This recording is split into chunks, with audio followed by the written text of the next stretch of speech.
皆さんこんにちは。好奇心 TV です。今回の動画は、隣の赤い国による日本の、特に北海道の不動産爆買い問題について触れていこうと思います。これらの問題については、随分騒がれてきた話題ではありますので、目新しさはないと思うかもしれませんが、だとしたらそれはとんでもない勘違いです。というのは、あの国の政府が主導する他国への侵略行為ともいえるその手口は世界中で展開されており、少なくとも日本で起きていることは他国で起きていることと比べたらまだまだ序の口です。では他国ではあの国の政府による侵略行為はどのように展開されているのでしょうか。調べてみるとそこには大胆で恐ろしさを感じるものがあります。つまり北海道のニセコに見られるような日本国内での赤い国化は単にリゾート地への不動産投資ではなく、明らかに政府主導の日本占領計画であるという認識が必要だと思います。このような日本に対する悪意に満ちた大胆な国家戦略に対抗するには、一人でも多くの庶民が問題意識を持つことに尽きると私は考えています。というのはすでに関係する自治体や地方議員などは買収されている可能性が高いからです。ぜひ最後までご視聴いただき、日本が置かれている状況がいかに危機的状況になりつつあるかの認識を深めることにお役立ていただけたらと思います。このチャンネルでは、自分や家族の身を守るためにできることや、日本人がこれ以上騙されることがないようにするための情報を発信しています。チャンネル登録がお済みでない方はぜひチャンネル登録をお願いします。さて、この問題を取り上げたきっかけは SNS で流れていた日本人お断りという文字でした。結構インパクトあるフレーズでしたから、少し掘り下げてみると北海道のニセコというリゾート地に関したトピックで使われていました。ニセコという町はスキーなどのリゾート地として有名なのは知っていましたし、近年はとても日本とは思えないほど外国人であふれているというところまでは知っていました。その町で日本人お断りとはどういうことかと嫌な予感がしました。というのはあの国の人は世界中に散らばっており、行く先々であの国の人たちのコミュニティを作り、それはいいのですが、その国の法律や慣習など全く守ろうとせず無法地帯になるということが多いことは知っていたので、まさか北海道のニセコがそのような状態になったのかと思ったのでした。結論から言うとこの時点で考えられる最悪なことが起きていたわけではありませんでした。ただ、ハンバーガーが9600円もしていたり、不動産価格も200平米で3億円以上になっていたりと、とにかく世界中の金持ちしか眼中にない経済圏を作っておりました。人が集まるところには観光地価格と言われ、普通よりも何でも高いのは仕方がないとしても、共同トイレのカプセルホテルのようなところでも1泊1万5000円もしていたり、ちょっといいところとなれば1泊数十万、数百万というところもあるというのです。そんなところに泊まるのはやはり外国人観光客であり、そうなるとホテルの従業員すら外国人ばかりになっているという状態になっています。そのような状況から、あまりお金を使わない日本人に対して日本人お断りという空気を感じるということだったようです。実際に日本人は立ち入り禁止にされているところがあるのかどうかは分かりませんが、ご存知の方がいましたらコメント欄で情報シェアしていただきたいと思います。それでも隣の赤い国による日本の侵略計画が進行している事実は変わりがありませんので、安心など全くできないのですが、問題はここからだと思います。あの国は習近平国家主席が打ち出した巨大経済圏構想である一帯一路という戦略で、アフリカや東南アジアなどに進出をしていることはご存知だと思います。この計画ははっきり言って頓挫しかけていますが、その影響は未だにしっかり生き続けています。その影響とは、進出していった国々の政治に大きな影響を及ぼしているということです。先ほど一帯一路は巨大経済圏構想という説明をしましたが、その実態は明らかに国家の侵略であり植民地化です。一帯一路のターゲット国というのは、ほとんどが発展途上国と言われている国々であり、それぞれの国が経済成長を望んではいますが資金がないというところに目をつけ、返済のめどがないにもかかわらず莫大なお金を貸し付けます。最初は甘い言葉で自分たちと手を組むことで経済発展が実現するとささやきますが、返済が滞った場合は港などのインフラを抑えに来ます。スリランカはそのいい例で、返済ができないことで債務の一部を免除する代わりにハンバントタ港の99年間の運営権をあの国側に譲渡したということが起きています。これは実質的な植民地化であり、対立しているインドを牽制できる軍港としての役割として機能することになってしまいました。このようにまるでオセロのように発展途上国への侵略計画が進んでいたわけです。問題はここからで、あの国の目的には共存共栄という概念はほとんどなく、文字通り侵略です。ですから最初にターゲットになる国に膨大な数のあの国からの移民を送り込みます。発展途上国はインフラ工事のためにあの国から融資を受けたわけですが、融資条件によってその工事には地元の業者を使うことはなく、あの国の企業が作業員も含めて乗り込んできます。当然そうなると、インフラ工事による地元への経済的効果は全くないだけでなく、法律やその地域住民との慣習を守ることもしないようなあの国の人たちがどんどん押し寄せ、それと同時に数々のトラブルが頻発し始めます。今現在もパキスタンなどであの国の人を狙ったあれが頻発しているのは、現地住民とのトラブルが絶えないことからあの国の人に対する感情が悪くなってきているからです。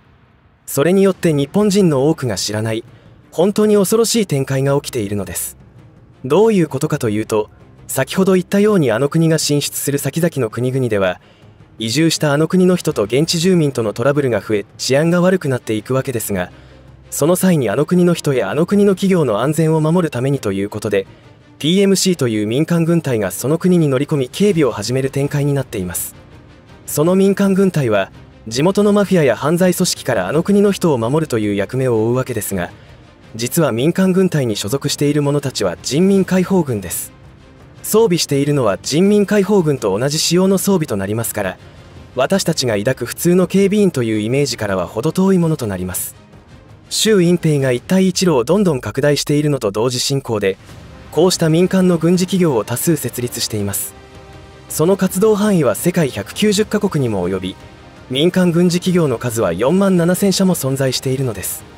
そして雇用されている人数は410万人もいます。ちなみに日本の自衛隊は陸海合わせて20万人ですから、実に20倍以上です。さらに世界最大規模の人民解放軍ですら約200万人ですから、民間軍隊の規模がいかに飛び抜けているかわかると思います。これが今現在世界190カ国に派遣されており、外国にいるあの国の人やあの国の企業の安全を守っているのです。しかし、この民間軍隊はどうして各国に入国できるのでしょうか。それは、入国の際にはこれらの軍人は保安警備員の名目で働くための就労ビザを申請し、現地に到着するとそのあの国の企業の従業員となります。そして彼らには長期滞在許可が下りますので、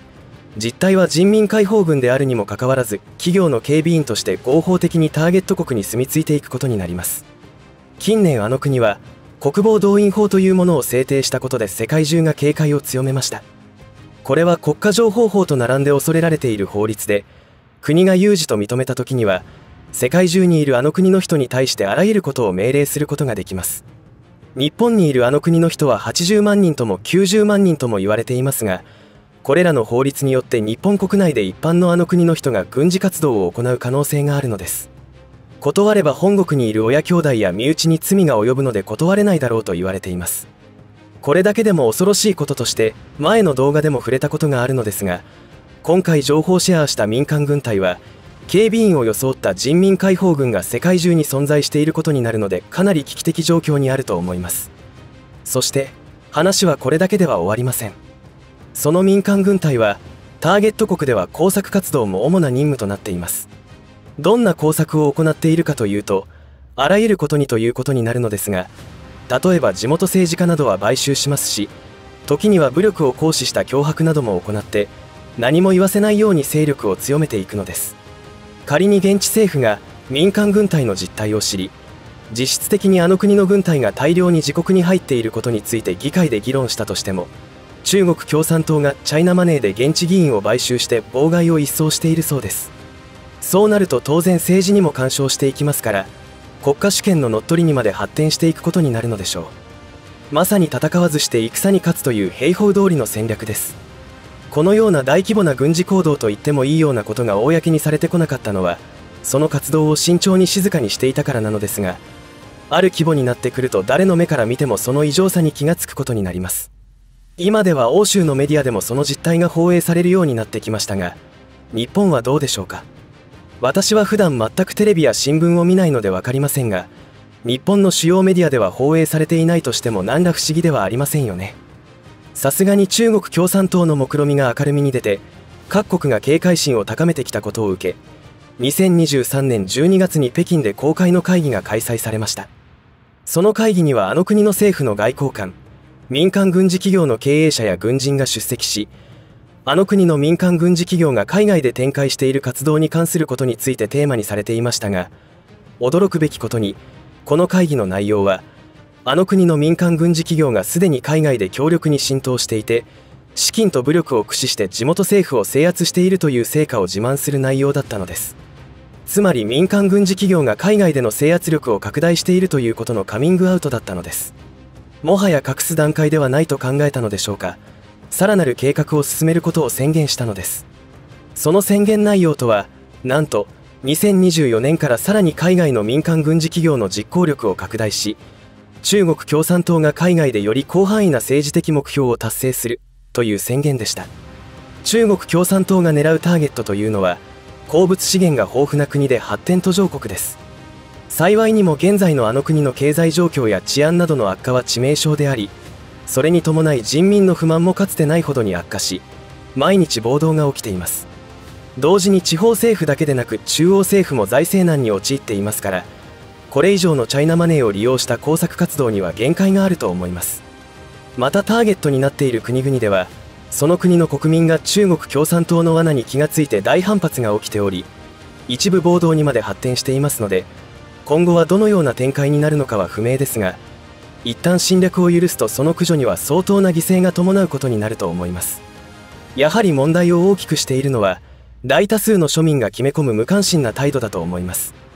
日本人も決して他人事ではないことが北海道をはじめ各地で起きていますから、さすがにもう目を覚まさないといけません。いかがだったでしょうか。今回取り上げた北海道のニセコはいわゆるチャイナマネーによって、とても日本とは思えない街に変貌してきました。今のところ地元住民との大きなトラブルはないかもしれませんが、感情は決して穏やかではないと思います。そして民間軍隊が入り込んでいるかどうかの情報はありませんが、警備会社と装って潜伏している可能性もあります。今世界で排除が進んでいる孔子学院や秘密警察の拠点としての海外派出所は日本にも存在していることが明確になっています。海外派出所の役割は、表向きは海外に住むあの国の人の保護だったりフォローアップとされていますが、その実態は反体制派の人間の監視だったり逮捕や拉致を行っています。このような行為は明らかに国際法違反であることは間違いありませんが、あの国の政府による日本への侵略行為と呼べるようなことを可能としているのは、買収された政治家や起業家、官僚がいるからです。明らかに異常であるということは地元住民の方々は気がついて意見を述べていますが、主要メディアがあまり取り上げないことで被害は全国に広がり始めているという流れだと思います。これだけ主要メディアの偏向報道が明らかになってきた以上、今回のような信じられないような出来事を陰謀論だと片付けることはせず、 SNS の力を使って庶民が団結して情報共有をしていく必要があるでしょう。私たちはよどんだ水に住んでいる関係者をあぶり出して、それが議員なら選挙で落としていくしかありません。今回の動画を作成するにあたり感じたことは、知らないことは本当に恐ろしい展開になっていくのだということです。私のチャンネルでの発信力はまだまだ弱小かもしれませんが、そのような情報発信者の数が集まればとんでもない威力を発揮できると信じています。ろくでもない輩たちというのは、インフルエンサーと呼ばれる有名 YouTuber をも買収して、あれを促進するための動画を配信させていることが国会の質疑で明らかになっています。今後は有名人だから正しいことを言っているという既成概念は取っ払う必要が大いにあると思います。知らないということは騙されることにつながりますので、お互い情報を共有して身を守るようにしていきましょう。最後までお付き合いありがとうございました。以上で今回の話は終わりとしますが、皆さんの応援が次の動画作成の力になりますので、いいねボタン、チャンネル登録、通知設定をオンにしていただけると嬉しいです。また、コメント欄へのご意見、ご感想の書き込みもいただけたら励みになります。最後までご視聴ありがとうございました。好奇心 TV でした。